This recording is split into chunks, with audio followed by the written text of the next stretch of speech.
Welcome in MacGyver Engineering, or back again into the troubleshooting of DSO. It's time to take a look at that problem again, because first of all I got the power regulator as well as a new meter. I bought especially because of that. At least it was a good excuse enough to buy a new one.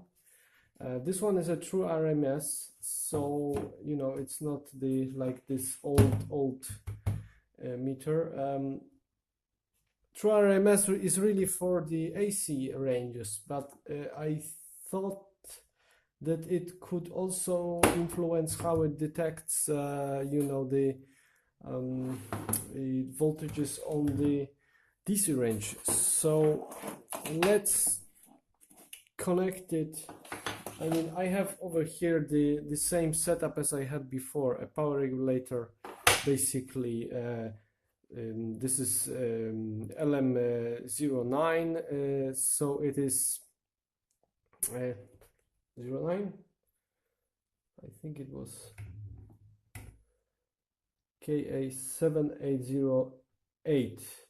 Yeah, and I pulled up it with a resistor 1 volt over the regular voltage it regulates. So when I power that, yeah, I need to plug it first. When I power this regulator and I connect it over and measure the voltage on the output with this one, the measured voltage is 901, right? And this is exactly the one that blow my this power regulator last time. So it's exactly the same setup. And here in the voltage range, it's automatically it's on DC auto, so it should detect something closer to the truth, right? So if we measure it, it's 903. So there is a difference, but it's definitely not a 2 volts difference or something like that. So that wasn't really the fault that as I expected. That was my suspicion, that this could really blow the regulator, but it didn't. There was something else in that. Maybe the regulator was faulty. I have no idea. I just bought a bunch of those, so you know we can have some fun. We can blow 10 of them. So I will switch off my improvised power supply over here and take my improvised desoldering station. I'm gonna connect it to the power socket, and let's pull out the DSO from the box that it's been waiting for a couple of weeks waiting for the packages. You know, it's not like a super important project for me. It's a hobby, but yeah, I would like it to go a little bit easier on me, and it's really painful sometimes. As you can see, this one, I hope you will see, this power regulator has a little dimple over here. It's definitely blown, and you know the voltages are out. So let's turn on the power. It's gonna be quick. I set it on the maximum, so this should go smoky quite easily, and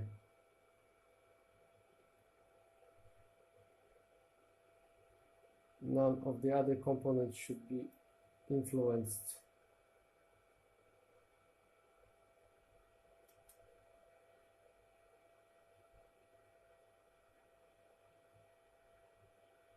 And there we go.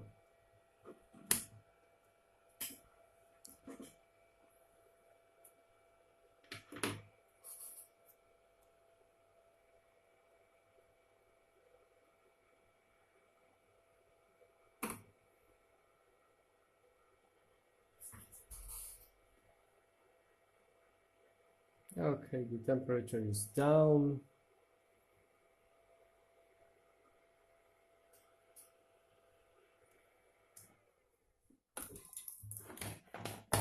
So this can go to the corner. And let's put the regulator into the place.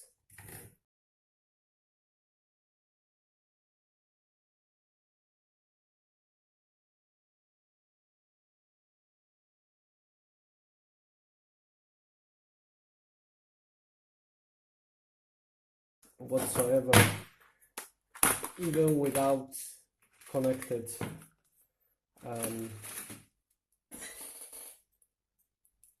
analog board, right? So let's try to turn it on after a few weeks of not using. So I think it will give us something or nothing. Oh, you see, bam, and it's doing its stuff again. Fortunately, the interface is more responsive. Oh well, let's turn it off, put on the analog board, and we'll at least see if we have any voltages in the right places.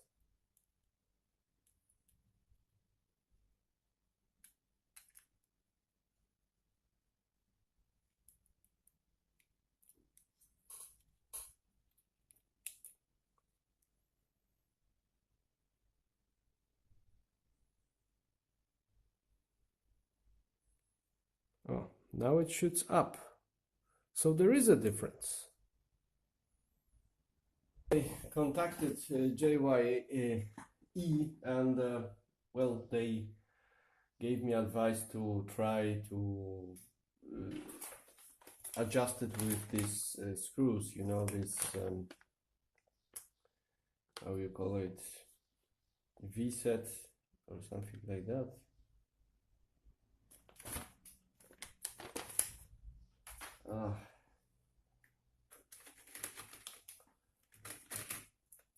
Anyway, let's disconnect it first, switch it on.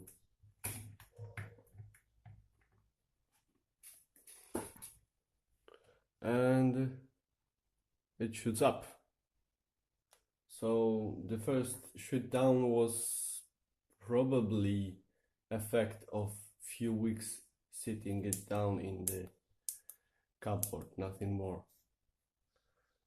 Fortunately, the interface is working. How about if we connect it right now when it's running? Will that do any effect? Huh.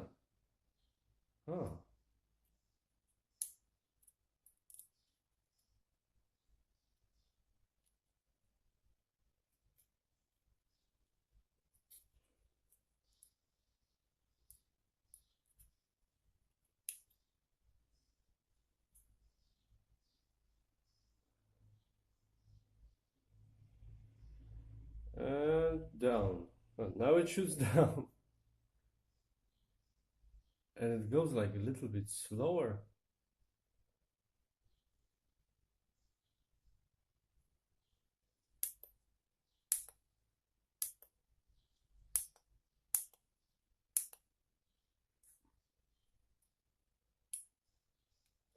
Unfortunately, the switch doesn't react any better than it was before.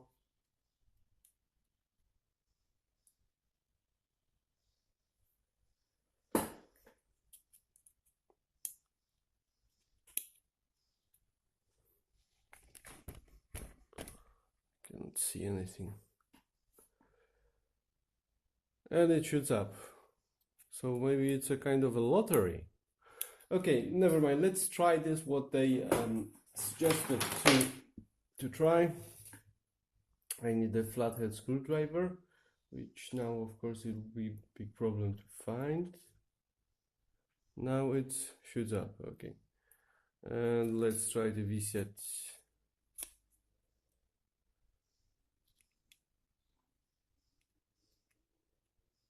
Okay, I'm spinning it all the way down.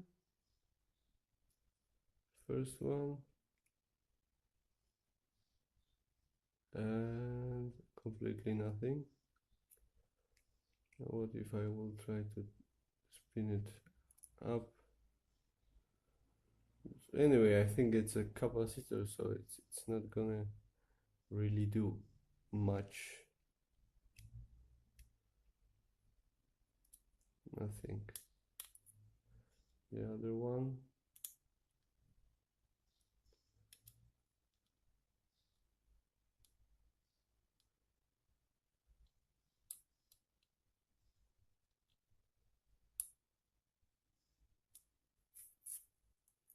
Nothing. It doesn't work.